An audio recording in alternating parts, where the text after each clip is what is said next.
background. So like, what is my topic today? My topic today is regarding October 7th. And I feel like today is just the right day to talk about this, okay? So what was my life like during the time period of October 7th? All I'm gonna say, it was hideous. Yes, it was hideous. I'm gonna show this in the starting. Yes, it feels like I was walking right through this in a dream like never before. And yes, we are gonna talk about October 7th today. I'll give it a few minutes for everybody to walk in. And yeah, we're gonna stream from my bedroom today. I'll give it a few minutes, see who arrives, and then I'm gonna start sharing my story.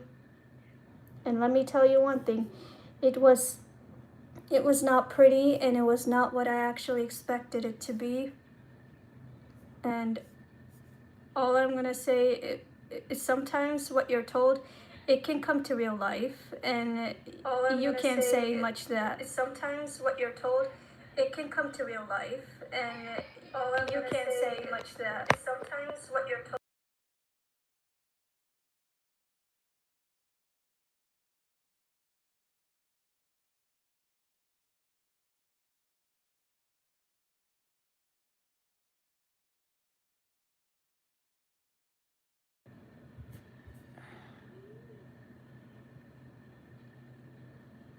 Or give it a few more minutes for everybody to arrive. Okay, so somebody arrived, and we'll give it another minute or two, then we're gonna proceed how we're gonna do this. So like, all I'm gonna say is that someone who's been told about October 7th in 2023 and around like August, you would think it's just a myth, it's just a story, it's not gonna come true, right? Who cares? It's not gonna come true. But in around like October, seeing all the stuff that was told come to real life, it didn't seem like a joke anymore. It just felt like an illusion. And I was told by some of my friends from all over the globe that Israel's gonna get into a war, this and this, how it's gonna happen. And it didn't make any sense to me that why would Israel get into a war? What's the cause? And like, it makes no sense. Why would Israel get into a war? You know how this propaganda is passed around the world, like, oh, Israel's the devil, this, that, blah, blah, blah, right? So I was told in August of 2023 how Israel's how it's going to get into a war, who is it going to get into a war with, and I started studying about it from 2023 in August, and what nations are linked to this war, right? So I started with that. Hi India, how you doing? Nice to meet you. So I'm sharing my experience as a Muslim, going through the chapter of October 7th as a Muslim. What did I experience of studying and actually jumping into real life? And I never pictured what I'm being told is going to come into real life. So I was told in August of 2023 who are the nations that are going to get into a fight with Israel, and how this is going to happen. I was told about the Al-Aqsa flood in 2023 of August. And it just seemed like a myth at first. Like, who the heck is going to do that? Who has time for that, right? None of us do. But unfortunately, it did come to life on October 7th, and I did not have too much experience for it. I didn't. I just monitored like an ordinary person, seeing everything get attacked the way it has been. How you doing from Dayton? Shalom, how you doing? Yeah, so when I was told about this, guys, I had no clue what the hell I'm doing. And I just watched the show like an ordinary person. The only thing my friends told me that everybody's going to be affected from this war, and I didn't take it serious, right? I didn't take it serious at all. I thought it was a joke. Like, nah, who could be affected? It's just a war, right? And Dainty, how you doing? How you doing, everybody? Now I got my laptop. We're going to be using this camera for temporary. We're going to be streaming like this. No Discord just yet. So I saw Alexa get attacked. I saw a lot of things get attacked. I even seen Russia get linked to it. I'm just like, what the hell is happening? Is the story coming true or what? So I called some of my friends, and I'm like, it really happened. It got attacked. And they kept telling me there's more to come. You're just not watching hard enough. Like, what are you talking about? And I'm like, what the hell are you guys talking? What you've been watching? The war came true. And she told me how Iran's going to be linked to it. She told me Syria's going to be linked to it. All these people are going to be, and these nations linked to it. And I'm just like monitoring. Then I would say after October 7th, I seen the news media go by. I seen unusual images, footages, and call me completely stupid in this or psychopath. I started having nightmares. I started having nightmares seeing people screaming, and I started seeing some unusual people that, why am I seeing all these visions in my head? What do I have to do with this war, huh? I don't care. It's just an ordinary war. Who cares, right? So I've been seeing unusual visions. So exactly around like December, it got worse. It got critical, and it even got more critical in January. It got more critical in January. You're from, let's see if I can answer this question. Enemy, I'm from America. How you doing? I'm a private journalist, researcher. I'm from America. How you doing? I've been studying about this since 2023, so thought I'd share. How you doing? I have a lot of Indian people on here. Nice to meet you. So when you see something come to real life, it feels very, very different. And I didn't know much about the war. I just felt like an ordinary person, like whatever the TV is showing you is the ordinary true. You... Thank you. Jai Ho India. I am my parents Pakistani, so I'm gonna have some Indian stuff in me. Sorry, but I speak English. But I do have a little bit of Indian spirit because I'm also Pakistani. So nice to see Indian people on my channel. I love you guys just as much. No matter what our politicians do in life, I love my Indian people. Salam, Jai Ho, Namaste, hi. So it's hard. Like, I've seen this war come to life, and it was very difficult for me to watch, and how stuff started to change. I don't know your language, bro. I was born in LA. Los Angeles? Los Angeles maybe, but yes. Okay, so I would say around like March to April, I started looking for Israeli content creators to give me a better understanding about the war, because what the media is showing, it's horrific. And I've been told that, oh, Al-Aqsa's gonna get attacked. I've seen some footages, whatever. I'm not sure if they were real, fake, whatever you want to call it, right?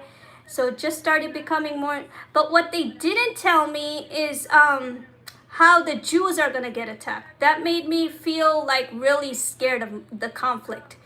That mystery I was never told about, that how this war is linked to the Jews. I watch it change in front of my eyes. I watch every single detail of this war, every single thing I could possibly think of.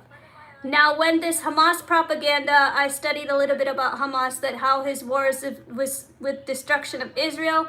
Now, for a Muslim to take a bloodbath for a Zionist Jew, that feeling is very, very different. It's like you chop a Zionist Jew and you give us the blood to carry. That's not a pretty feeling, my friends. It's actually a very disgusting feeling if you look at it. Someone who lives an ordinary life, who hasn't even seen the Middle East, who knows nothing about the Middle East culture, carry a bloodbath. And all these hate, these things on social media towards Muslims because of October 7th. Now you want to face Israeli people. You want to tell them that, hey, it's not like what you see here, because it's difficult because of the October 7th massacre. I was even told about Iran. Now, me and my friends, we've debated on this. We debated on this like crazy little maniacs. I told her that Iran is going to be linked to the war, and she didn't believe me. She's like, no, why would Iran be linked to the war? It is. I'm like, I feel like Iran is the main victim card who's linked to this war. It's going to play favorites. It's going to get everybody into war. Everything. I even told her that I feel like Saudi Arabia is going to move forward and make Pakistan step up front in the peace agreement. We are in 2025 and Saudi Arabia did step forward. And I'm like blank. I don't know what to tell her. That, hey, this is not what Saudi Arabia is about. She's like arguing with me that we should all support Iran. But see, the concept of this war, if you're not going to understand the scripture of this war, how it's supposed to be, you're not going to understand anything. Now, way Iran and Saudi Arabia work, I'm sure people from India can understand this. They've always been in war with each other. Who gets to control the Muslim world, right or wrong? They're both linked to India, but it's all about who gets to control the Muslim world, whose scripture and power gets to rule the Muslim world. Now, according to studies, Saudi Arabia was ready to step forward with Israel, and Iran caused October 7th. And I was studying about that too. Now imagine being a Muslim in October 7th when you have nothing to do with the war and you just want to understand Israelis' culture, you just want to know them, but they're not ready to trust you because you are a Muslim. Now, how does that feel like? Can anybody answer my question? How does that feel like? What does that feel like? It doesn't feel good, does it? It doesn't feel good to me either. When I go to the Israeli world and I'm rejected because I'm a Muslim, nobody wants to trust me, nobody wants to be around me, nobody wants to get to know me because I'm a Muslim. Iran is good in its place, but not Hamas. Yes, yes, my friends, what next is yes. Hamas gave every single Muslim a bloodbath. Iran gave every single Muslim a bloodbath that they cannot escape. They cannot even take a shower just to make themselves clean. It's contaminated for life. Right or wrong? And those Palestinians, people debated me about this as a Muslim, like, do you not care for Palestinians? Do you not care for Palestinians? I asked this, what are Palestinians going to gain being supportive of Hamas? All they got was debt, nothing but debt, corruption of the land, and suffering through their entire life. And me and my friends debated on this, that, hey, you know, I feel Palestinians were a lot better when they were away from Hamas. And they didn't believe me because they didn't know that Gaza Strip was given to them in the early 2000s by the agreement with Bill Clinton. And she's like, how's that possible? They didn't even know that Israel gave people jobs. They gave health benefits, none of that stuff. So you see how there's a twist here? And I tell you, when Muslims try to reason about this stuff, tell the truth that, hey, we're in no war, stop pulling us into this war without even having to understand the war itself. It's embarrassing, it's very suffering, it's very, I don't even have words to describe it, what it feels like. When you just want to get to know an Israeli Jew, spend time with it. You can't spend time with it because you're a Muslim. You can spend the time with an Indian, but you can't spend time with an Israeli Jew. Now, I had unusual questions for me when I sat into X Spaces, and I didn't even know this, that as a Jew is allowed to marry a Muslim. How crazy is that? But you're not allowed to like the state of Israel. How stupid is that? That's when you know what the hell is going on. You're allowed to marry a Jew, but you're not allowed to like the state of Israel. That makes no freaking sense to me in my study being a Muslim. Any questions? Let's see what questions. Hypocrisy is everywhere. Yes, yes, my friends, hypocrisy. Yes, it is. No denial. Yes, it is. It's the weirdest thing ever that you can like a Jew, you can be friends with a Jew, you can even marry a Jew, but you can't like the state of Israel. You can like Israelis, but not the state of Israel. What the heck?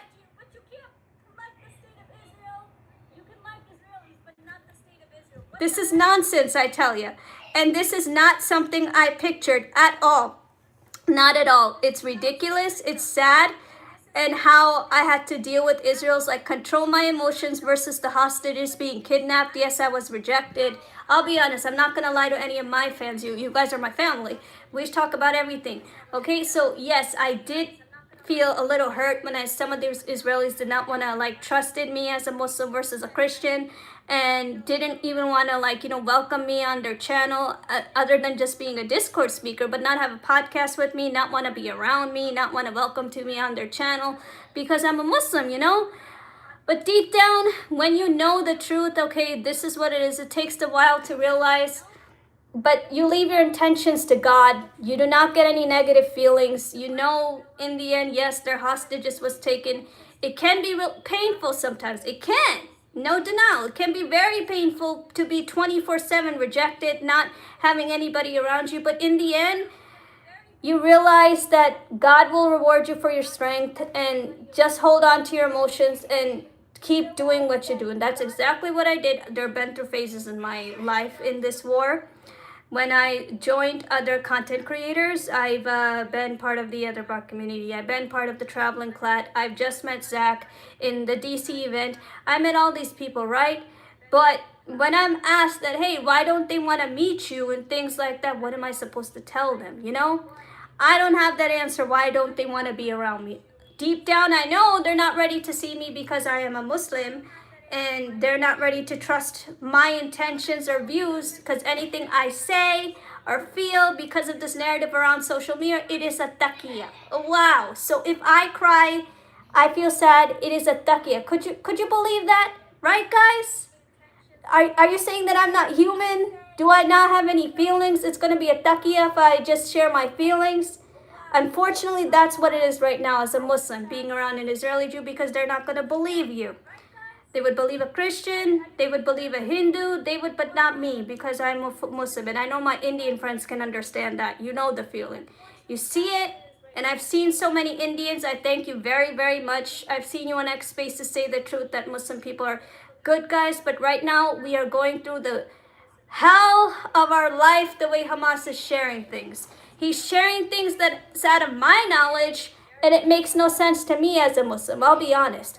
Being a Muslim in October 7th is not a fun vibe. It's a nightmare of a vibe because of the Al-Aqsa flood. It's terrible. It hurts. It stings. It can be hard to get off to a certain point where people just want to run. People just want to run. They just want to hide. They just don't want to say anything because they're so depressed out from the war. Hi, Amira. Hi, Amira. All my Israeli fans. How are you doing today? Yeah, I'm sharing my thoughts. This war has impacted me very, very in ways that I don't know how to express myself as a Muslim.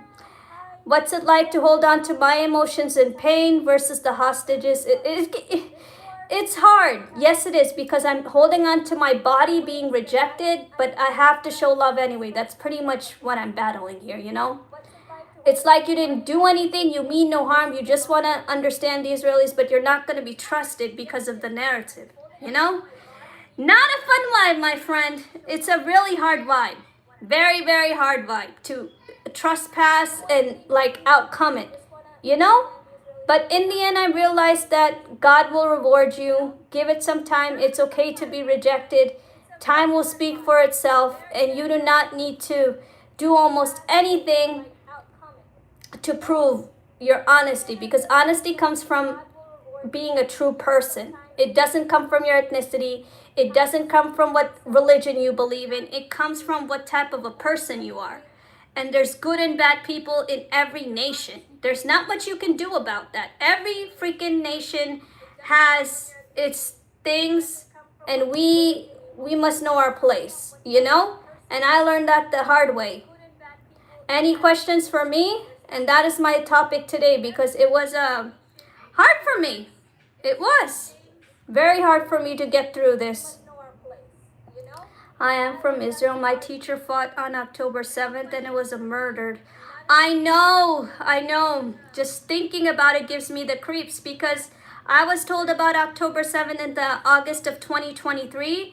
And I was even told Israel's going to get into a war. And it felt like a storybook. Like, books can't talk, it can't come true. I thought she was kidding. I'm like, yeah, right. Why would Israel get into a war? Israel doesn't need to get into a war. You're talking crazy. As soon as October shows up, September goes by, my eyes freaked out when I heard the news on that Israel got in, Palestinians got into a war. It was the horrific update. How many dead Palestinians? Okay. I'm going to demonstrate this for you, and I want my fans to give me the accurate answer for this guy, okay? You're a Palestinian supporter. When you condemn in a war, when you start the war and there's people on your side, we started this war. We started this war. We're proud to start this war. Now, is that a war or is that a genocide? When you condemn in this war and you're celebrating to start this war, it can't be both. I want you to answer me.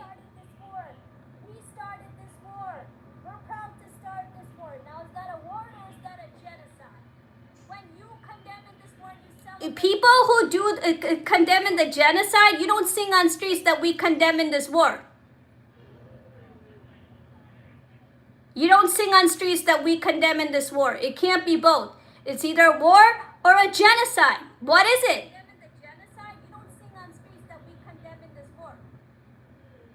Now tell me, what is it? My Palestinian people stalking on this page. Who started the Palestinian suffering before October 7th? Who gave Palestinian jobs? Who gave them water? That's what India's like too. Giving water to Pakistan. Who gave them jobs? Who's been giving them medical treatments for so many years? Who's allowed to trespass to the Israeli hospitals for cancer treatment? So what do you want to tell me? And what has Hamas been doing for the past freaking years, sabotaging his resistance on the land? That is not normal. If you say that is normal, you are definitely off my feed. That is not normal. Resistance is death and nothing but death. So if you're going to tell me that resistance is normal, you're off my feed. What did he give to the Palestinian people for the past decade? Other than build tunnels, didn't even build them a safety place to go during warfare, like how Israelis have it. We have it too. You go through places where you can be safe in warfare. Did they have that? No, they didn't. Instead, they're stuck in freaking tents because Hamas did not provide them that. So tents cannot keep you safe in warfare. Tents are not that strong. Now, who to blame for that? I want my Palestinian support person on this page to answer this question, what I asked. Any answer? I didn't think so.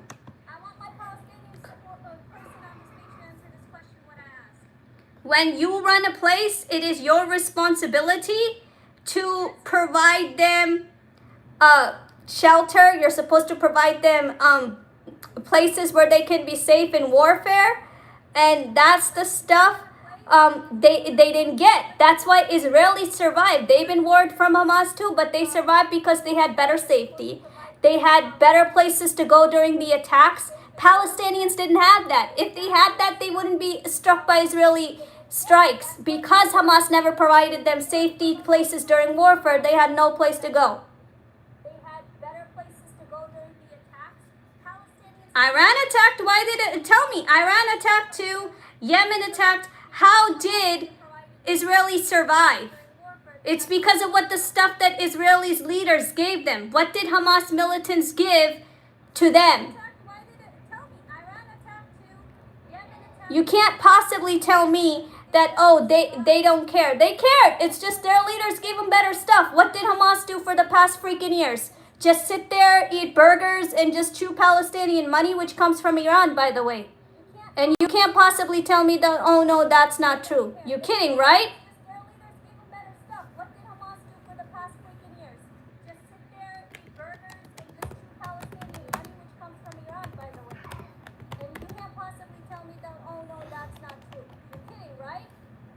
I'm for human right for Jews and Muslims. Well, you need to speak fairly, Koa. You can't just sit there and possibly say that Palestinians, I told you, it's either a genocide or a war. If it's a genocide, then why the hell are Palestinians liberation fighters singing that we started this war, we're proud to start this war, we're proud of it, and we're going to keep going in this war? That's not a genocide, that's a war when they're saying it out of their mouth.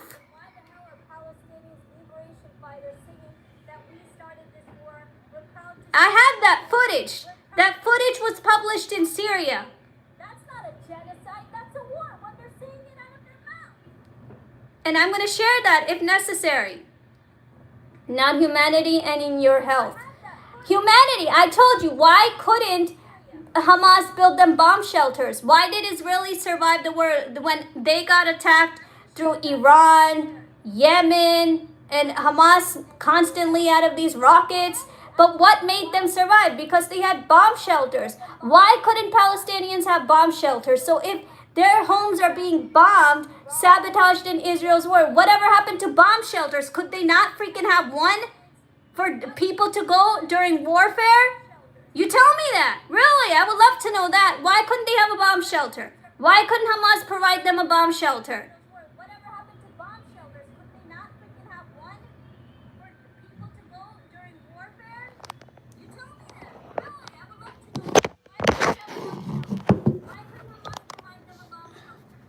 I want you to tell me that. Really, I do. I want you to tell me that why couldn't they have a bomb shelter, and why do Israelis have a bomb shelter? That's why they survived, because they had better stuff given to their government. If Hamas is running that place for freaking so many freaking years, you couldn't provide one bomb shelter, so if there's a war tomorrow, they can survive. Public enjoys the war until they don't get hurt. It doesn't mean they should have died. I'm not saying what happened to them is great. I never said that to begin with. But I'm saying in warfare, it is your responsibility to provide safety. And if Hamas never provided them safety, half of them are dead because of how Hamas did things, or they would have been alive today. Their death toll wouldn't be this high.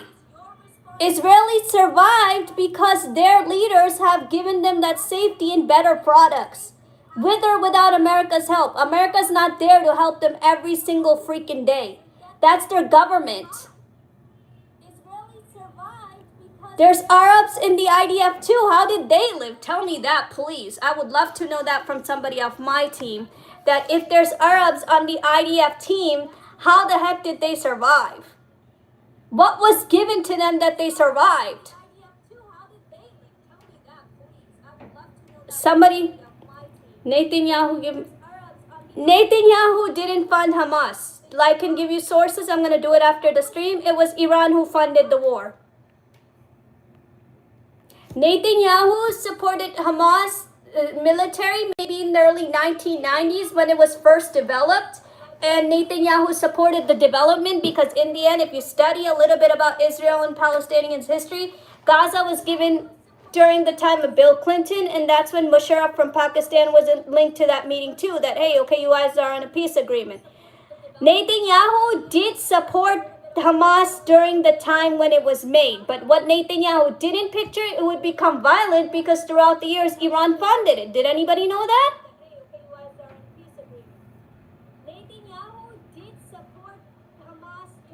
Did anybody know that? Yes, Iran funded the war. Iran gave all the weapons. Iran been giving money to the Muslim Brotherhood for years. And if anybody studied the Hamas Charter, look at it very, very carefully. Somebody type it on Google, what the hell is the Hamas Charter? You will see it. It is specifically made to the destruction of Israel and kill the Zionist Jews. They don't care any other destruction about anything. They care about the Zionist Jews who want to protect their state. Which is dumb. It's unethical. That's not caring for the Palestinian people, by the way. If anybody's telling me, oh, that's like protecting the Palestinian people, there's no way in hell. Destruction. Use them as war criminals to defend. That is no way protecting the Palestinian people. If somebody gave you billions and trillions of dollars to launch a project, I'm pretty sure you can get rich, and that money is from the Iranian people who are dying to have some of their money in their country, but instead it's going to Hamas for the Palestinian cause for warfare. How nice! How nice! Now, if Muslims want to say this truth, Muslims are going to carry the dirt on their face that, oh, Muslims are war criminals, Muslims, well, of course, because they are being radicalized by all these ethnicities, these nations, and whenever they try to say the freaking truth, dumb Muslims don't want to listen to us, which we're telling you, this is the freaking truth. Save your dignity, save your faith, save your religion. This is the truth. What are you, a radical war criminal? Are you a dignity Muslim? What are you? Please send Meta Paco. Are you, hi, how you doing? I didn't understand what you say. Can you say it again? Please send Meta Paco.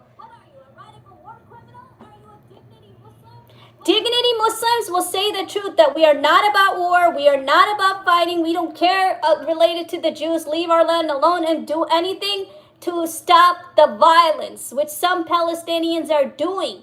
They risked their lives to fight Hamas, instead they got beat up for it. And the good Muslims who want to make peace with Israel is not because of anything to how people see it. We want to do it because we don't want to carry the bloodbath anymore. It's been 70 freaking years our religion has been judged like an idiot, all because of what the nations are presenting it like. That's why Muslims want to do it. They do not want to carry violence under their name, and they're tired of it. There are Muslims who places like live in America, London, and all these places, they have a normal life.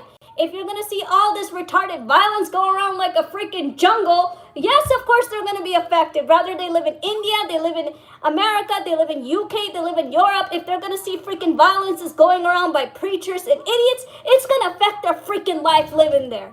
You got to be crazy to say, oh, no, it's not going to affect. Hell yeah! I'm one! I can't go to an Israeli's face and say I'm telling the truth because of the stupid term takia. Takia. My tears are not going to look like the real because of takia. The way it's educated. That, oh, I'm lying. I'm a war criminal. I'm lying. I don't mean anything. That's why many Muslims, they're fed up and they just want to surrender to Israel and make peace. And some of the Palestinians are getting it too because they are carrying the same dirt that you guys are all Hamas. You want to war forever. Muslims want to kill everybody when that is not the case, man. That is just not the case. We didn't write this shit. Preachers did. Now, if people debate about the Quran, people debate about the religion without having to understand that Muslims fight each other for decades. They have been doing that because of different ethics and different beliefs. Example, a Muslim learned from me that as much as the scripture says, oh, you need to fight a Christian, without having to understand Russia's also Christian. Why is Russia on the other side of Iran? That makes no freaking sense to me. Russia is also a Christian country, but it supports Iran. But you want to kill the Western Christians. What type of scripture is that? Somebody explain this to me off my team. That Russia Christians live, but you need to kill the West Christians because the Quran says so. What ideology is that? Yes, I agree, Nexus. Right? Education has a big impact right now. I'm not even kidding. Education has a really big impact in how people are seeing things. It's ridiculous, and people do not want to come into their senses. They're not thinking all over the place. They're not studying different nations. They're not looking at anything right now. Like, for example, let me give you an example that I learned from a Christian, right? Look at the Nigerian Christians. Who's lifting up the Nigerian Christians? Who can tell me something about that? They're black Christians. But is anybody giving them a lift as much as we're giving the Western Christians a lift? Look at the Nigerian Christians. Who's lifting up the Nigerian? Who's giving them a lift? Who can tell me something about that? They're black Christians. But is anybody giving them a lift as much? Anyone? Anybody have anything to say about the Nigerian Christians? Like, what's it like to be a Nigerian Christian who is taking your voice seriously? Nobody. That's the same concept in the Muslim world after October 7th. Every Muslim who went through the Hamas massacre, taking the Hamas massacre bloodbath, is stuck giving speeches, stuff giving, not because they want to, they have to, because they need to get around in the world. They have to. This was their life before Hamas massacre. They had a normal life. They're trying to give speeches. They're trying to go up to people. They're trying to defend people because this is who they were. It's not today. It's because once upon a time we lived in an atmosphere. We didn't have a problem with anybody. Just because the Hamas massacre came doesn't mean we're going to change our original life that we were under. And that was linked to Jews, that was linked to Christians, that was linked to Native Americans, Hindus, India, everybody, you name it. This conflict has changed everybody's life, everybody's belief, everybody's vision. It's disgusting. And I honestly say anybody who's listening to me, Israeli supporter, India, whatever, I mix people on my page, you need to come to your senses. This war is a mess. It's haunted. It haunted everybody. So I understand what happened to the Palestinian people is bad. But you tell me, if you're a Muslim and people accuse you for killing Jews or Christians, could you honestly tolerate that? Could you? Knowing you didn't even know about the war, you're sitting here at your house and somebody hates you because there's a propaganda around that you want to kill Jews and Christians. Why? Because of the Middle East war. Could you? Knowing you didn't even know about the war, you're sitting here in your house like an ordinary person just watching TV. You have no idea what's going on. You never went to Israel in your entire freaking life. You're just sitting here watching TV like an ordinary person, and somebody says, oh, we can't be friends with you anymore because you want to kill Jews and Christians. Would your soul honestly going to tell me it's going to tolerate that? What would it do? That's what I want to know. If people think I'm speaking on the wrong side of history, I want to know on a Muslim on my page, what the hell would have you done if somebody accused you want to kill Jews and Christians, knowing you live here?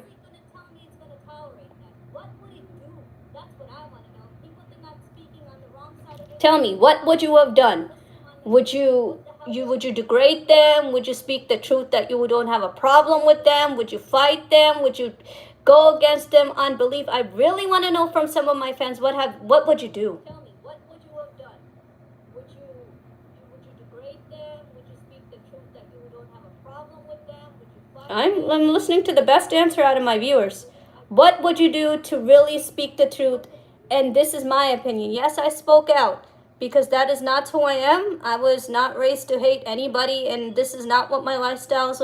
Coming from the person who's a Muslim, but mostly hung out with like Indian people, Christians, Jews, Native Americans, even Mexicans.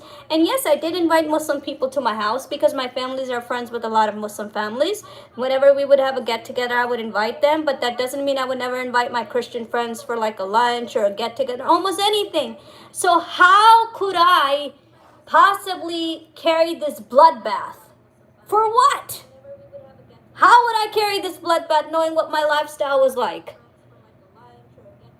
It's like you are telling me for something I didn't commit, but I'm carrying this bloodbath anyway because people believe killing a Zionist is no problem. They don't realize that the bloodbath is going to go to the good Muslims who have nothing to do with the war, but they're going to carry it anyway.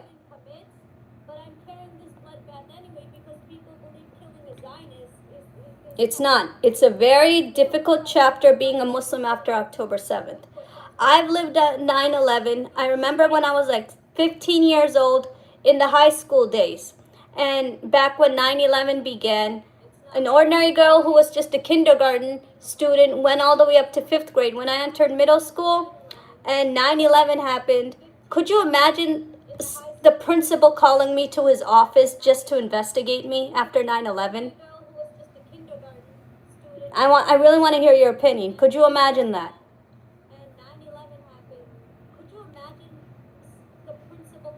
Imagine the principal calling you in his office. Yeah, I was called in the principal's office, my friend, because I'm a Muslim. After 9/11, someone who's an ordinary kindergarten student graduated all the way up to 5th grade. When I entered 6th to 7th grade, I was called in the principal's office. In the early days when 9/11 attack, I was investigated.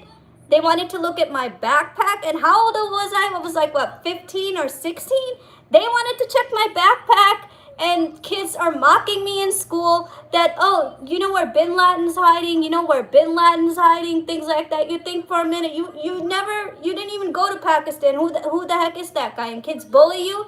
After that, look at you, like, oh, it's your stupid religion. Where's Bin Laden hiding? And what's the deal with that black dress? You're only 16 years old, man. You're living your parents' house. You're only going to do what your parents tell you.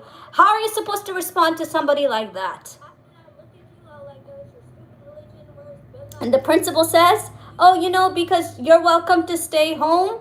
If anything happens to you, I understand. And some of my friends were so traumatized, just like how Jews face today, Jew hatred, they didn't return to school. My friends didn't return to school for a good time period after 9/11. They were traumatized. They didn't want to see anybody, and their moms just inspired them, oh, you can stay home. But my mom, at the time, I was naive. I didn't understand at all. I'm like, my mom's like, why would you talk back? And she would really get mad at me. Like, why would you want to talk back? You're not, like, just don't say anything to them and mind your own business. I know it's a hard time. Stay home today, but you're going back to school tomorrow. I want you to go back. What am I going to gain telling a Christian or a Jew? Am I going to gain anything? No, I'm not. Now, today, I understand in age of 38, as much as Christians and Jews and Muslims are talking about religion, you can't change somebody's views. They lived under that vision for how many, 60, 70 years with culture, atmosphere? What could you possibly tell them after a war to change their vision? Yes, there are many people in many religions who have converted. It's because they can't take the torture of the country atmosphere anymore. Look at Russia. I'm not sure if anybody read Russia Culture. Did you know that women in Russia are forced to go into war?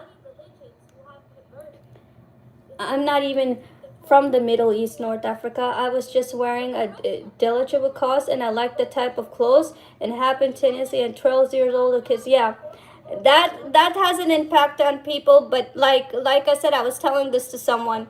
Every Middle East has a before and after past. Before they were somebody, after they were someone new, and some got worse, some got turned into war criminals, some turned into normal people. That's why you call it history today. They all have a good and bad history. The bad history is in today, the good history is removed. Look at Syria. Syrians, they have their own culture, man. Syrians, they have their own dress style, they have their own vibe. They're Syrians. But today they look like jungle people, jungle criminals from Syria who just want to war because of what they are fed from the leaders. If the leaders fix the country, then the citizens get stuff and the leaders get nothing. They don't get a profit. Right or wrong? Right or wrong? Same for Iran. If Iran lets go of the regime, which Iranians want, the people are going to get the money and the regime of the business is not going to get shit. Look at Russia. Russia is a big influence. It may look like a secular country, but let me ask you this. You can read about this yourself if you want to. Why did Russia like places like Syria with Assad and Iran? Because they were not secular people. Assad was not a secular person. Prince Reza Pahlavi was not a secular person because Russia itself is also like that. Now, when people bring in religion, why is there no Islamic violence in Russia? That's my lifetime question. Those Christians are okay, but the American Christians are not okay. You see this little vibe, how people are playing this shit? Some of the nations don't even know that China's an atheist country. A lot of people don't know this shit. They don't. They just think like, oh, whatever, this is what it is. There's a lot more to it.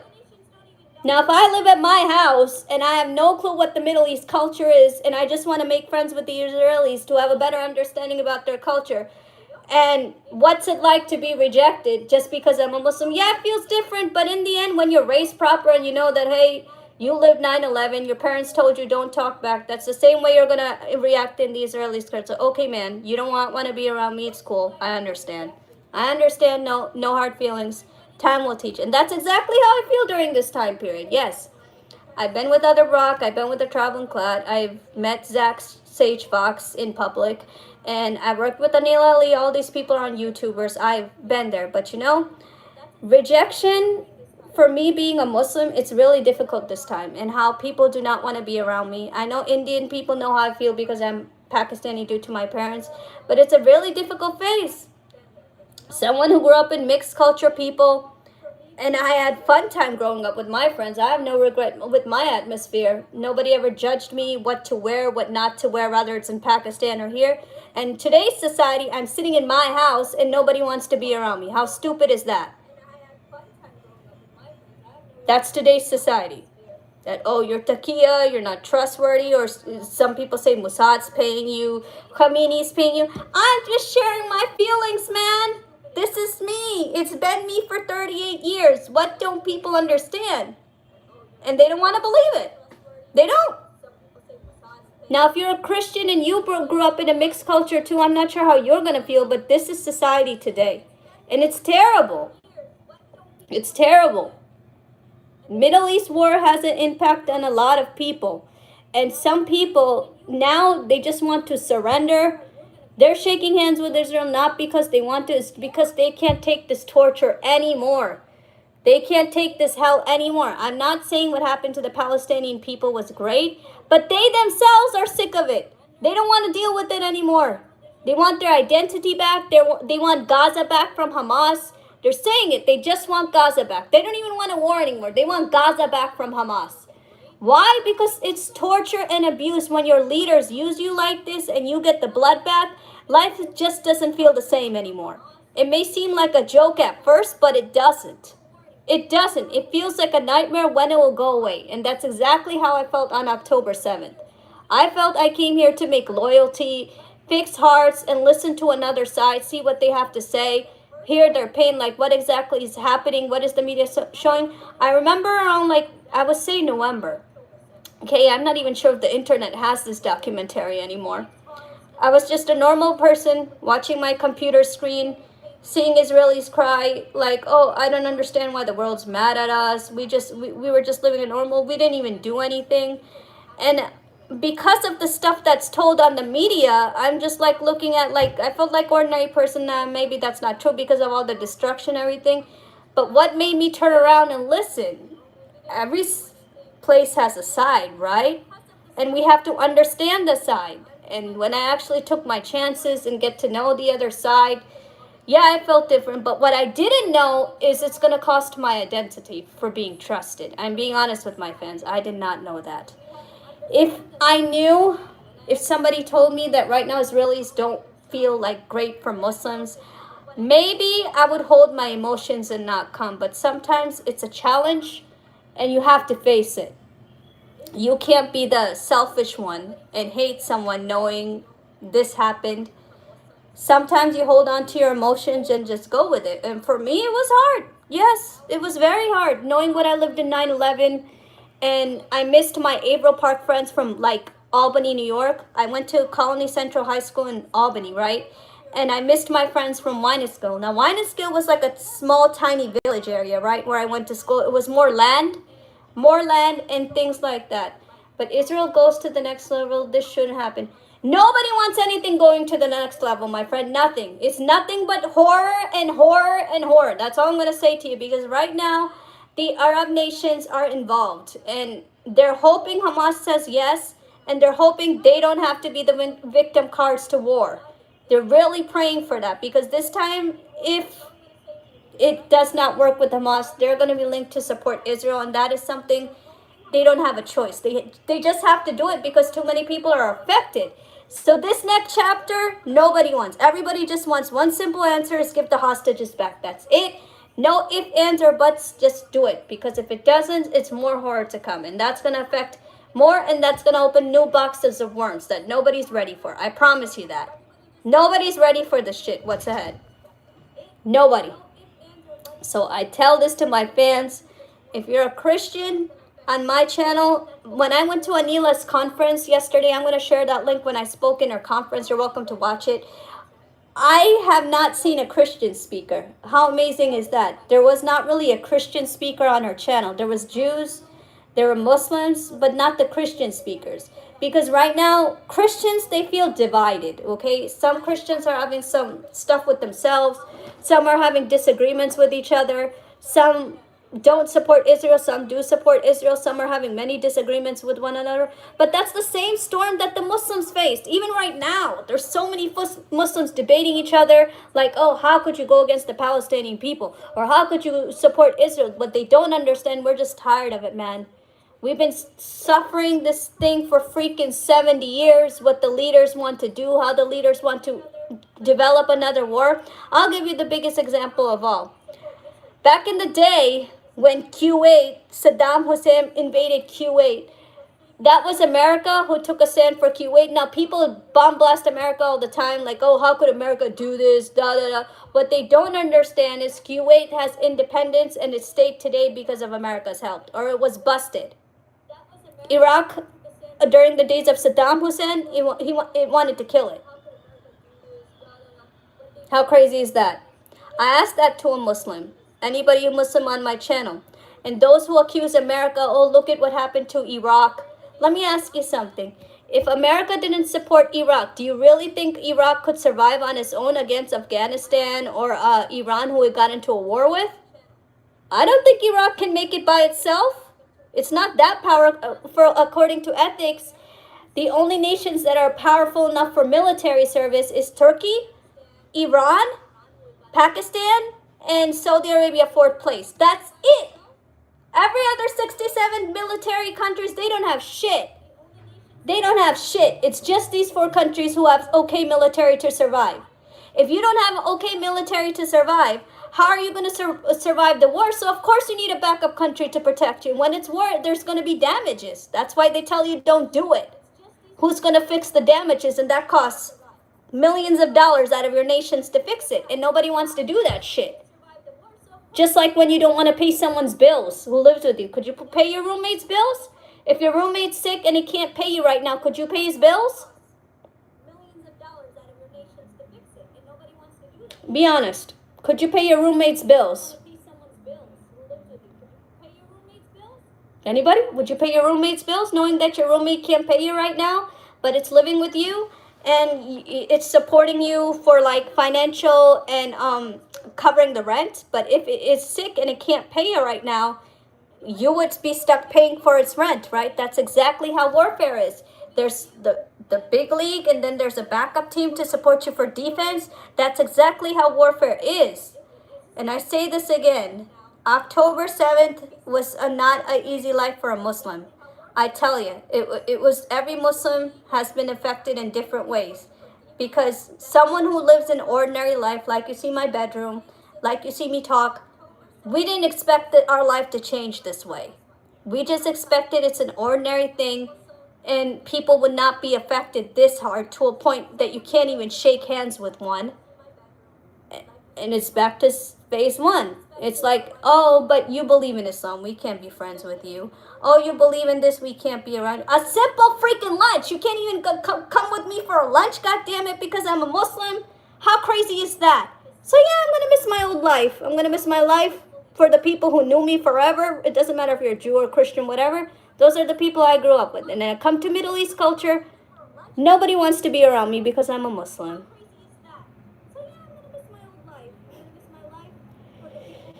So that's my story of the Middle East. Speaking for the Middle East, and what did I have to deal with? It's protecting the hostages, speaking up for the hostages, along with my identity. What's it like to be rejected? What's it like to be criticized? What's it like to be judged? I was in a situation before, I'll be frankly very honest. And when someone tries to entrap you, right? I had somebody, I'm not going to say the name. I had somebody who would entrap me. She got into a fight in an Indian server, right? So she writes me, accusing me to like delete people from my community, which I did on her saying. And I'm not going to say which community she's a part of. So I listened to her anyway and terminate some of my people. Like, he was Hindu, he was Indian, and she got into a personal fight in his community as someone from India, right? And I believe she's an Indian Christian. So I did it anyway. I listened, right? In the end, she started accusing me for poaching. And I'm like, you never say hi to me. You never say hello to me. And suddenly you start attacking me saying I'm poaching people. And she tells the admin, I'm not going to say his name, she tells that I'm poaching. So the admin goes like, okay, you're my sister because you're a Christian and you deserve my support. So, and he doesn't even find it respectful to just hear out my voice. Why? Because I'm a Muslim. So nobody trusts a Muslim. So how is that fair? You're not going to listen to my side of the story. You're just going to ban me because your mod wants you to. You're just going to ban me from your best friend server because your mod wants me to. All because I'm a Muslim. And then when I would say 6-7 months later, when I went to a community, a Jewish community, we spoke, and then as soon as I tried to make up, build, you say you're supposed to build relationships, right? As soon as I try reasoning and try to fix that, hey, this is what happened to me, let's start over. Unfortunately not, because you cannot say anything, a Muslim cannot say anything to, well, unfortunately, a Jew is only going to believe a Christian. And look at a Muslim like some type of threat. Even tears don't mean anything. Could you imagine that? So I've learned a lot. And I've learned a lot from this war, even though, like, which I forgive, I have no regret. It's just the situation right now. I'm not going to be mad at anybody. I've learned that most of the Israelis make their contents with like people from India or who is an ex-Muslim, Iranian people. You're going to see a lot of that. I'm probably the only Muslim Zionist speaker on this entire freaking YouTube due to my experience with people. But I have no complaint. I know who I am and how I was raised and how I'm supposed to view people. And sometimes you sacrifice yourself and you have to be the strong one and tolerate this shit. It's because you care. And in the end, everything else will speak for itself. You don't need to try 10 times harder. You tried once, you tried twice, you tried 3 times. 4 is out of a miracle. You tried 4 times or more to convince the people you're not that type of person. You can trust someone different. But sometimes people do not want to do those things. And well, as of today, I've learned that October 7th has an impact on my identity, but I still am going to continue speaking what I do because it's for my people for the better, and there's no way out of us. And for us speaking, saying almost anything, it's not going to solve anything. I promise you that. If anybody's asking me, like, what if you said something, it's not going to help us. It's not going to help us. It's not going to do anything. So sometimes we have to be the strong one, and we have to take the chances. We have to continue the change, whether the world believes us or not. And that's how I feel as a Muslim today. I'm not going to change myself, but I'm not going to change my doors either. And I'm going to continue what I do. Rest, leave it to time. That's the best answer. Don't beg for it. Don't ask for it. Don't force people to believe in you. No, because sometimes it's not worth it. Time will show the truth. That's what I learned the hard way. Any other questions for me before I end the stream and I share my experience of October 7th living today? You agree with me? Thanks, Nexus. Yes, it's just a difficult time. Crying's not going to do anything. Begging's not going to do anything. Justifying is not going to do anything. So you have to be yourself isolated in your corner and just continue doing your work solo, away from everybody else, and leave it to time. That's the best answer sometimes. Don't debate anybody. Don't force anybody. Sad it may be, but don't force your way in, because forcing solves nothing. It only makes stuff worse, but the time will speak for itself. Every lies are exposed, and someday anyway. That's high school nature too, right? If you have high school friends who play the cool club, right? Some take sides and some don't. Even in high school, this is human nature. In high school, you see it all the time. Would you fight your way in, or would you try? I mean, some of your friends will listen, some of your friends will not listen. But you will leave it to time who agrees, and then time speaks for itself. A true story I'm going to tell, okay? Speaking of this, I'm going to tell you, my fans, a very true story. I had a best friend. Her name is Natasha, and she was a really secular Muslim more than me. She would wear stiff clothing, booty shorts, everything. She would, just like an American, right? She even has a dog in her house. So we were really good friends, really good friends. But her big problem was she would love to talk negative about people behind their back, okay? So eventually, throughout time, this has become a habit to think negative, feel negative, but in public act like you care, but you don't really care. You actually think negative behind the back, and people could hear it. So finally, when she tried to give me her dirt, but somehow I got isolated for 2 freaking years, and I just monitored the show, and all my friends who were friends with me were friends with her. They slowly all started to cut away. They didn't want to talk to her anymore. They didn't want to lift her anymore. They felt like they were being used for something that is wrong. So they slowly started to cut away and not give her a lift anymore. Exactly after 5 years, she had no friends. She had no friends other than her boyfriend. So we met at a company, and she met me after 5 years after I had my child. And she's like looking at me that how are we working in the same company? And I looked fine. I looked happy. There was nothing wrong in my life, enjoying how my life is, meeting new people, and continue what I have been doing. And she comes up to me saying that, listen, whatever happened in the past, I want to forget about it, and I want to start over with you, because she didn't have any more friends anymore. Nobody wanted to keep in touch with her. Nobody wanted to ask her how she's doing, not give a shit about her problems, nothing, right? So I'm like, that's fine, okay? And one of the friends who worked with me, she known me forever, and she's like, oh, who's Natasha? I'm like, we go many years back. Why? Why do you want to know about her? And I'm just like, you can be friends with her. There's nothing wrong with that. You can know her on your own terms. And she did. It turned out even them being friends, it didn't work. So Natasha was glued to me, and she started hanging out with me and be like, oh, you know, I'm just sorry for the past, what has happened. And I'm sorry the way stuff happened between us. You can never get away talking negative about people. There's just no way. If you're a hater, you're a negative believer, you do not give people chances no matter what's around, it always will catch up to you. And it did, until she was left solo with her boyfriend, and nobody gave a damn about her boyfriend either. No matter, it's human nature, country warfare, always make room for people and listen to both directions, because everybody gets affected in different ways, and it's all about understanding people. And if you do not understand people, it doesn't matter if you're a Jew or a Christian or a Muslim, and you go through these problems like anybody else during this time, you just need to be human to understand this.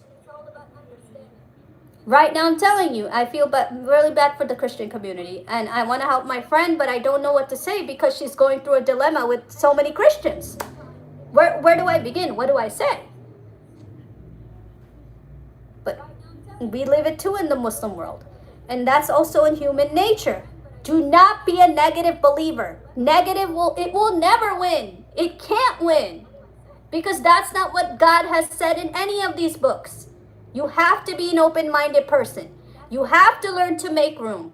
You have to give people chances, because that is who they are, and that is what they're raised like versus what you're raised like. But you need to make room to give them a chance. And if you can't give them a chance, and you're a negative believer, and your bios ego talks more than your human nature, it will catch up to you, and then it'll present your character in a way that nobody has ever expected. And that when it does, you won't be able to erase that negativity, because the world sees it when you want to erase it. You want to erase that negativity off your name, and that's in your hands.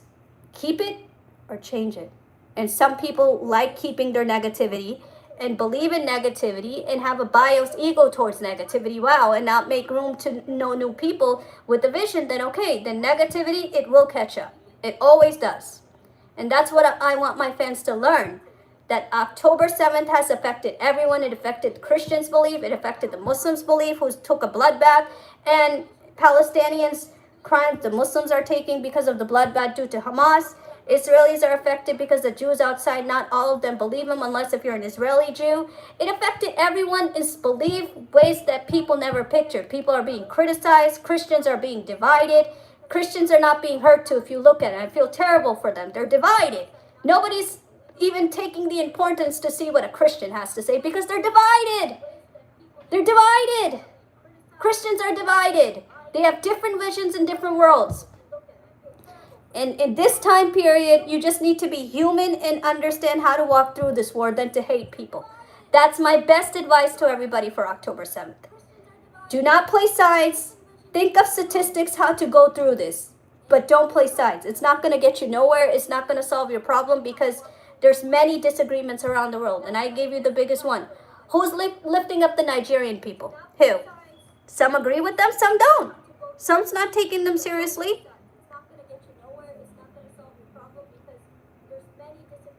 And that's the same thing for human nature. Human nature, people are going to talk behind your back, make fun of you, disagree with you. Your own people are going to degrade you and think like you're a liar. This is human nature. It same goes for warfare. And I want people to understand that October 7th is a big impact. Know your way around and know what to do. And you just got to be human to listen to humans, what they're going through this time. Whether it's a Jew or a Christian or a Muslim. Listen to everyone, because it's going to help with your pain too.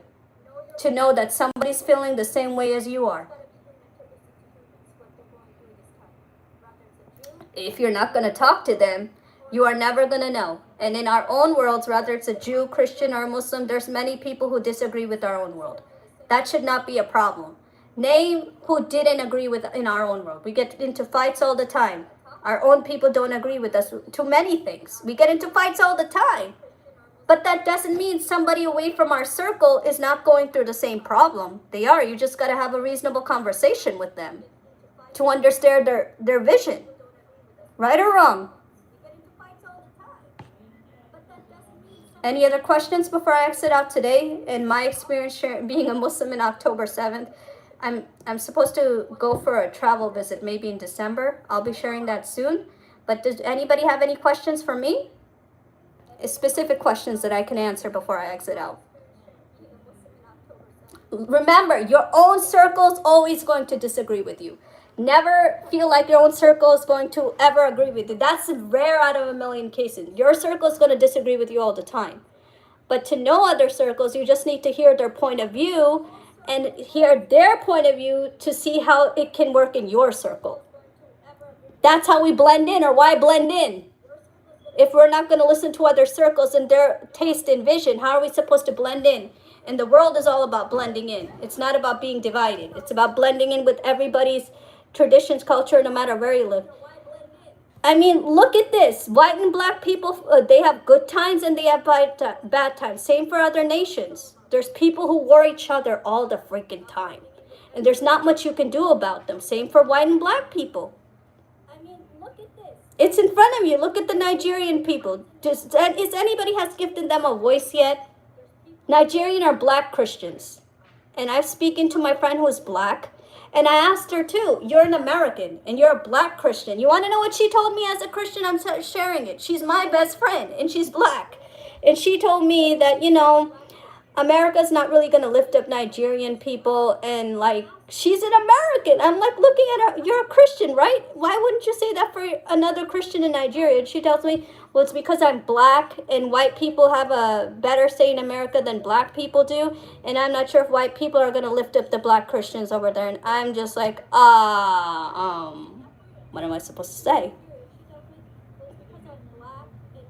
What am I supposed to say, really? What am I supposed to tell her? This is society. This is society. It's human nature too. It's in culture, and your own people are never going to disagree with you, but you are going to find people who have similar values to you. You just got to talk with them. And there's always going to be people, no matter what you do, whether you wear this top or a long top or long sleeve shirts or dirty blouse, show your freaking chest, do anything you want. There's always going to be people who are going to disagree with you. But that doesn't mean you kick them out of your life for disagreements. Tell me one club that have ever agreed with your views. Nobody. But we go with those views and try to blend in. That's what the life is about. We go with the visions. We hear other people's visions and we try to blend in. That's how you get to know other cultures, traditions, values, once you learn somebody else's vision. If you're not going to learn their vision, you are possibly not going to know anything about them, because you would rather hear social media. You would rather hear people talk about it instead of the people who are actually part of it. And that's something I learned the hard way. Like for me, I would rather have a Christian educate me about their culture than a Jew or a Hindu educate me. When it comes to Hindu culture, I would rather have a Hindu educate me because that's who he is. When it comes to Jewish culture, I would rather have a Jew educate me than anybody else. To disagree don't mean you hate and have people, why don't they agree, or good debate make us both. Yes, there's always going to be disagreements. Exactly. No matter what you do, that's just the globe. They're not always going to agree with you, but your responsibility is to just get to know their vision so you have a better understanding how their world works.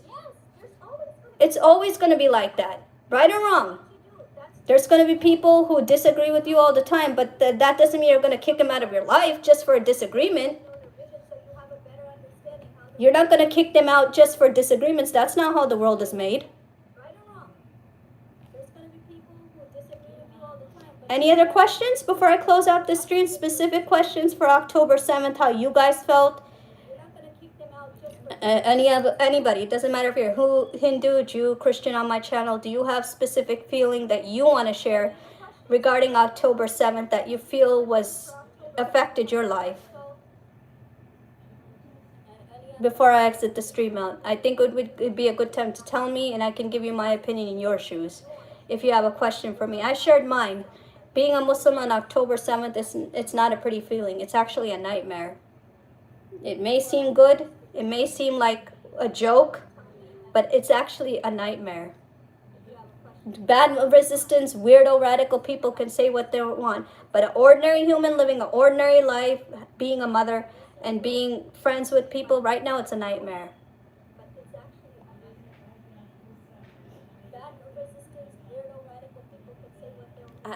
It's like you don't blend in the radical culture and you just want a normal life, talking to people like how I talk to my fans. You just want to stick to that. But the radical people, they don't see things like that. They're from a whole different dimension. And there's many radical people who support different scriptures. I mean, has anybody studied what is that place called? Starts with a V. It's a Christian country. Remember when Trump word Venezuela, I can never say this country right. Valencia, right? Word Valencia, I hope I said this right, right? That's a Christian country. Well, did you know there's terrorist organization in Valencia too? That Trump just knocked out? Well, that's a Christian country. There's terrorist organizations in Valencia too that Russia's linked to. And I was pretty shocked when I seen that on those organizations, they sell drugs, they carry drugs, sell drugs in Valencia. And I'm not sure if they discovered oil, but in order for Trump to have that, he would have to ward the Valencian people. And if you want to put terrorists in the circle, then there's terrorists there too. But that's a Christian country. And Russia wants it safe. Russia doesn't want America linked to it. It's all about actions, what you do. I've never heard of it. Yeah, Valencia. Actually, somebody from India gave me that source. I was pretty surprised that how Valencia have terrorist organizations that sell drugs, and I was pretty shocked to see that. And what are these organizations? Where does drug come from? In fact, Assad opened a drug company that he used to give the Hamas supporters a drug. I forgot what that drug is called. The name of this drug. He used to feed the Hamas supporters. Now, selling drugs, if you want to talk about religion so bad, just touching a drug is in the Quran, but they did it. Some people did it and supported it. There's a lot of people who broke a lot of rules. Like, I learned this from a Christian too, right? Financial supports, like the credit support, that's not supposed to be used. It's according to the Christian's Bible, like, like the credit card and stuff, that's in the Quran too. Jesus was against those things, and that's in the Quran as well. But some nations do it anyway. Like, look at secular Muslim countries like Pakistan and I believe Morocco and Albania. You're allowed to use things like credit support and credit cards over there. The Arab countries, they don't let you use credit. It's all about the cash. All about the cash. When that's in the Christian's Bible, that's in Quran too, that don't use like credit cards and stuff. Things related to financial support. So people do pretty much what they want and use religion as an excuse. I just told you, Valencia, look it up. That when Trump went to go war Valencia, there were terrorist organizations there too, who were different type of organization. They would carry drugs.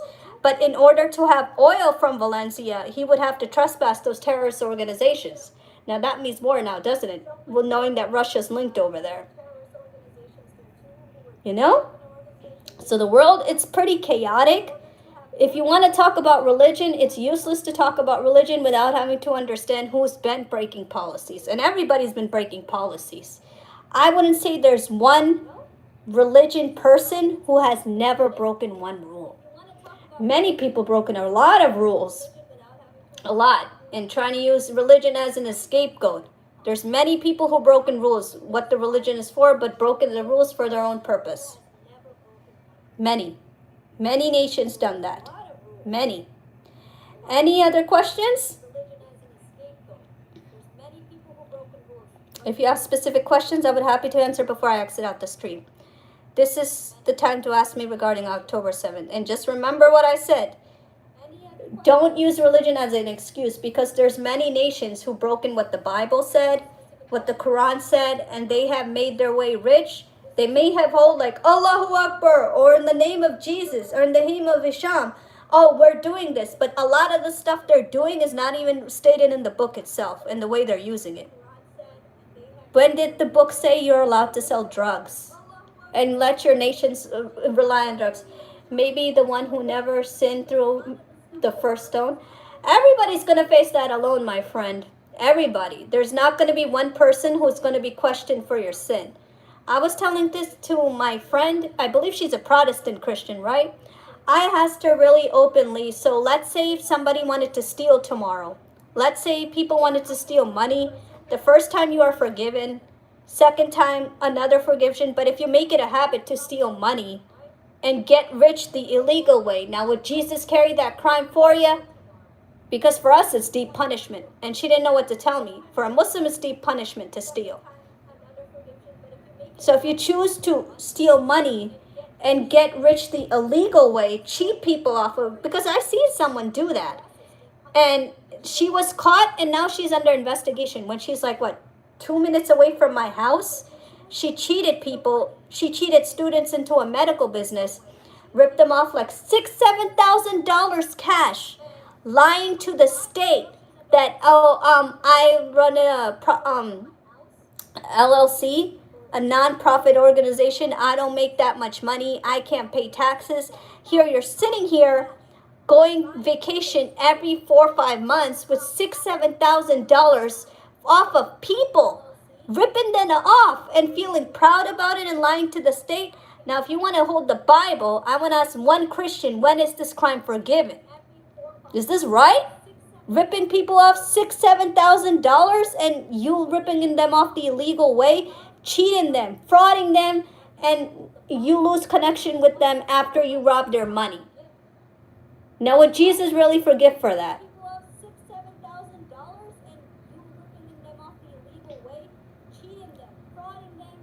For me, it's not right now. Well, people do it anyway. Like I said, name one religion that never broken its rules. Many humans broken their own rules. They may act like, oh, this is what the book says, this is a perfect religion. But when it comes to breaking the rules, everybody did those things. Doesn't matter who you're on here. I want to name one religion that has never broken its own rules.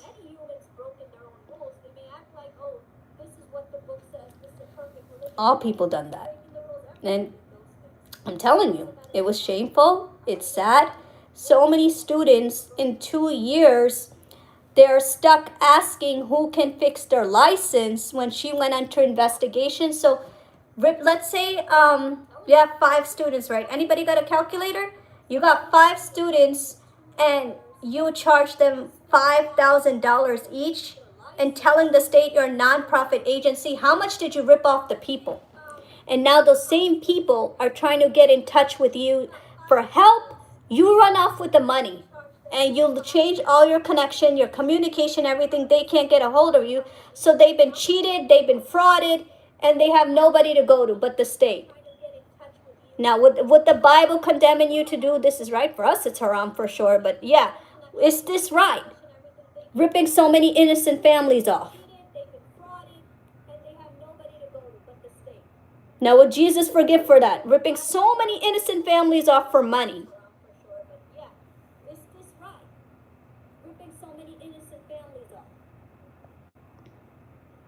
I don't agree. Anybody who tells me that this feels right to you, I disagree. For us, it's haram. And karma did catch up, and it did.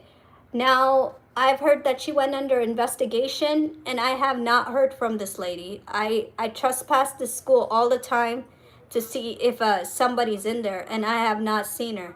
How long and her investigation is going to grow? Because the reports grew. You ripped off too many families with too much money, and you go in this school, you hold the Bible like, oh, I want Jesus. Like, in fact, my friend has not even seen her in church. Beat that. God's home. She's afraid to enter God's home in church. And I ask her, like, what are you talking about? What do you mean she's not in church? She's like, no, this lady's not in church. Her cousin comes in, but she's so afraid to even enter in the church. Beat that. God's home. She's afraid to enter God's home in church. And I ask her, like, what are you talking about? What do you mean she's not in church? This is society, guys, and you need to understand how it works. Everybody has done a crime, and it's on how you use the religion. People can sing about religion all the time, but everybody has sinned. There's nobody who has never sinned and broken a lot of the rules what the books say. A lot of them. So if people are debating on religion the time of October 7th, you must be mistaken. This is the time you guys really need to come together, share your pain with each other, because everybody's been through hell. Everybody's been through torture. Then to create hate with each other about religion, that's not going to solve your problem, knowing you've broken a lot of rules of what the religions have said. Everybody did that. Name one religion that hasn't. Any other questions? Now I'm going to get ready to exit out. Any other questions for me before I exit out? Specific ones that I can answer about the topic today.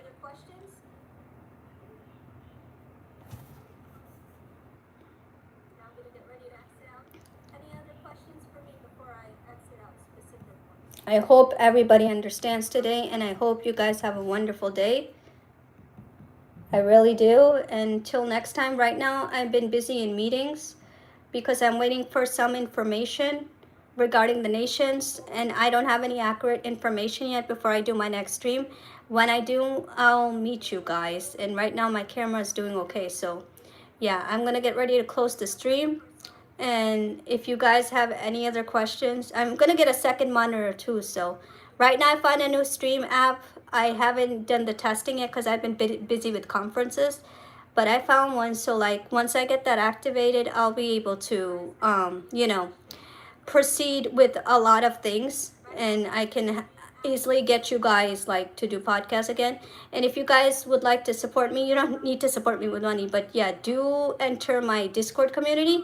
I do a lot of discussions there, and my new members are welcome to do X spaces with me on topics.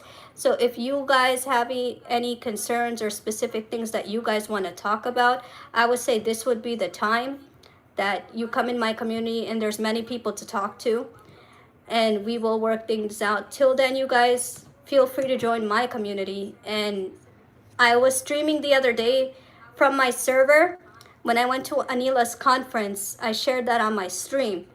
Now, if you guys have any considerations, like specific topics that you want to talk to my team about, feel free to come in because we review a lot of stuff.